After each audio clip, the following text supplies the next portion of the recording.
Welcome to my 3D obsession. My name is Caleb. This is my partner Zoop Zoop. We are Caleb and Zoop Zoop.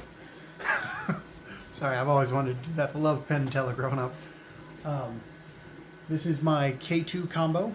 If you see back there, I've got the CFS. I usually operate it open. I know that that's not technically what you're supposed to do, but it's been working out just fine for me. I've had this thing for just under 3 weeks, a little over 2.5, and I've already gone over 200 hours with it. Obviously, most of that I am not present for. I am usually running it overnight. Took me a little bit to get comfortable with that, and it took me a bit to get comfortable doing longer prints. I say longer prints. This right here is about to finish, and it is the first print I have done that is 20 hours. I think it's going to end up being like right at 20 hours, maybe a little bit over. Before this, my longest print was 10. So, and this is one that I put together using, I think, 4 separate files from Maker World. I took a double can koozie, put that in the middle. I took the outer wall is a castle figurine thing. So I scooped that out in Creality print. I scooped that out. I put the koozie in the middle. Then I added a skull on the outside. It's again, I'll find the links and put those in the description. But I put the skull. It's a dripping skull, which I thought looked cool. And then I'm like, I need a handle, so I found a handle that I liked, and I merged all of those together into this that is going to be ridiculous.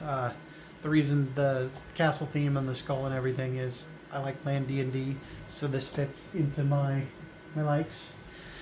This is, like I said, I've done several other things before now. I've already done a koozie that had a skull on it. And the reason that I did the one that I did before, and I'm doing this one now, is because I wanted to do something similar to this, but I was terrified of doing a 20-hour print. Like the first week, well, I guess the first 2 weeks, I was very terrified, very timid of doing it, because if something goes wrong, all of that wasted filament, no! Well, I've gotten to where I'm pretty confident and pretty comfortable letting my K2 go.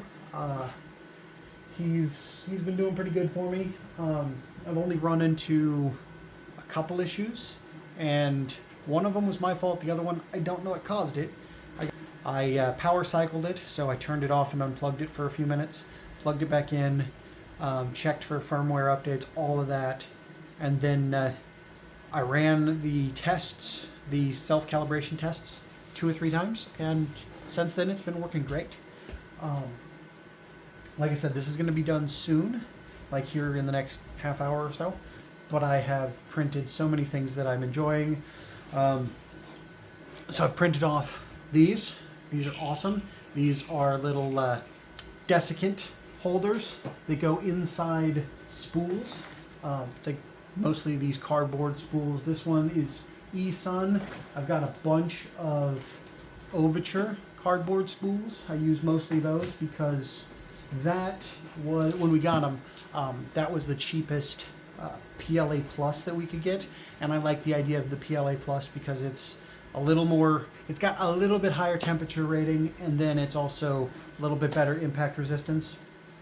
I've also made, so the Creality K2 came with a little bitty thing of white that I still haven't used, but I recently printed off the adapter to go from smaller spools to this so that I can fit it into my CFS. I've also printed off a few of these, which are just adapters for putting cardboard spools and then refill spools, making it to where these can also, they have spools and you don't have to go through and put them through a respooler. Again, I'm just super excited, having a lot of fun doing all this, but I'm trying to learn as I do it because this is the first 3D printer I have ever had.